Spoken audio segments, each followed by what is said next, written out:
welcome back to the 5 Cent Cigar Newscast. I'm Leah Crowley, thank you for joining us. Coming up this week, we have more on the Narragansett Town Ordinance that is targeting college students, as well as exclusive footage of students in large groups gathering on campus. Plus, how is a shower cap preventing COVID-19? Stay tuned to find out.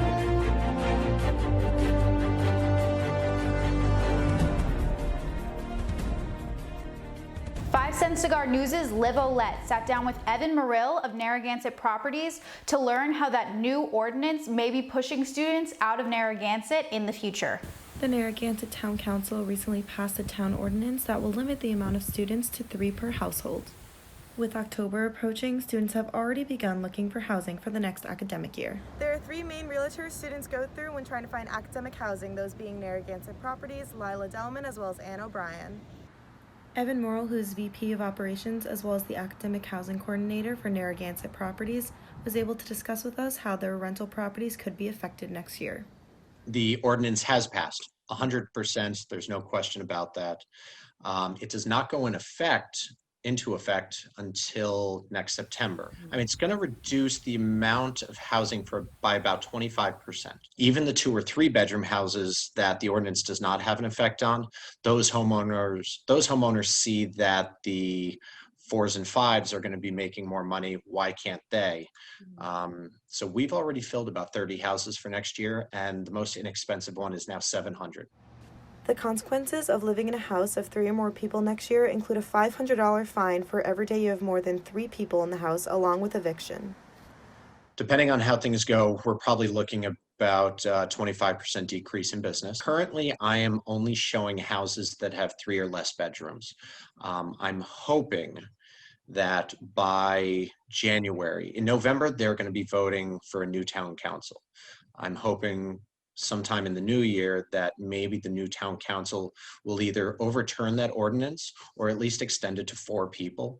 I don't want our homeowners to be losing out on money. I also don't want you guys as students to be paying this extraordinary amount if you don't have to. So I'm going to hold off on showing houses more than 3 bedrooms. Olivia Ouellette reporting, 5 Cent Cigar News. Putting a shower cap on a trombone may sound unusual, but it's actually a COVID-19 preventative technique that the music department is utilizing to keep students safe. Aniekan Okon has the story. The show must go on. You may be thinking about the Queen song or the circus, but that has been especially true for the URI music department this semester. The department has had to get a little creative in order to abide by COVID guidelines, but still keep the music coming. The process began over the summer when research learned how instruments distributed aerosol. The music department used this research as a basis for its plan during the school year. What we learned over the summer is that you can only sing or play instruments for 30 minutes at a time, indoors or even outdoors. And then you have to allow for an air exchange for 20 minutes indoors or 5 minutes outdoors. From there, Conley worked quickly with the Dean of Arts and Sciences, Jen Riley, to create additional spaces for students to practice music. And we decided that it might be a good idea to try to order some tents, like the one that we're sitting in right now, to allow us to use some open air, which is a much safer way to play instruments or to sing. For Gia Antolini, a junior pianist, violinist, and violist in the music program, she is enjoying the opportunity of playing outside. To be honest, I kind of like the tents that we have here. The reason I'm out here is because it's actually cold in C100 right now, and since it's not that bad out here, it's kind of nice to be able to be outside and practice outside. But she does admit the biggest challenge this semester has been the practice limits placed on the practice spaces in the Fine Arts Center and the Music Annex. Musician, it's having the time limit on the practice rooms can be very challenging sometimes. There's a lot to do, and with only 30 minutes to do it, it can be really difficult. Along with that, students have to use instrumental PPE to protect themselves and their fellow classmates. If you play a wind instrument like a woodwind, like a flute or a saxophone, or if you play a trumpet, you have to have personal protective equipment on the instrument as well, either wrapped around it or on its bell. For her brass methods class, Antolini's professor, Brian Cardini, provided students with shower caps to cover their instruments. So he provided provided the class with shower caps and rubber bands. That's what you see here. And alongside that, we were given extra masks to cut a hole in them so we wouldn't have to technically take our masks off in order to play.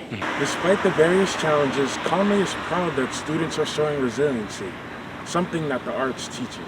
So after a week or a week and a half of sort of figuring out what are the new rules, how does this work, everybody fell into it, and now we're back to making our music the way we do. It's really cool to still be able to come together and make music despite all of the challenges that we still face.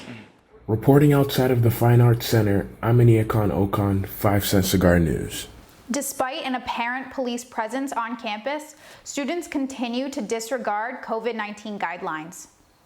It doesn't take long for a group of 50 or 100 to congregate there, and the officers just have to continually go through there and try to disperse them.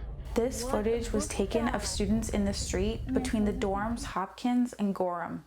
Saturday nights seem to be the busiest nights for us on campus, particularly last Saturday. The crowds were large, and I would contest that we don't break up the groups, because that's one of the things we try to do is keep breaking up the groups. Chief Baker believes more students were attracted to that area due to increased lighting requested by campus police. Deployed our officers in key areas to try to have that omnipresence to deter people from, gathering more than 15 and not have, social distancing and having their face mask on. We don't want to do things that will harm the goodwill we have with students, and really all they're doing is going outside of their dorms, hanging out outside, which is probably better than having a big crowd inside. When asked what he would say to students who are afraid to come to campus because others aren't following COVID-19 regulations, Chief Baker said this. I think they should talk to their fellow students and let them know how they're feeling, that that by not wearing a mask, they could be putting them in jeopardy, and they're, everyone should feel safe to go outside and enjoy the nice weather as long as we have it. It's not going to last too much longer. As of September 28th, URI's COVID-19 tracker reads 43 positive cases with a positive test rate of 2%.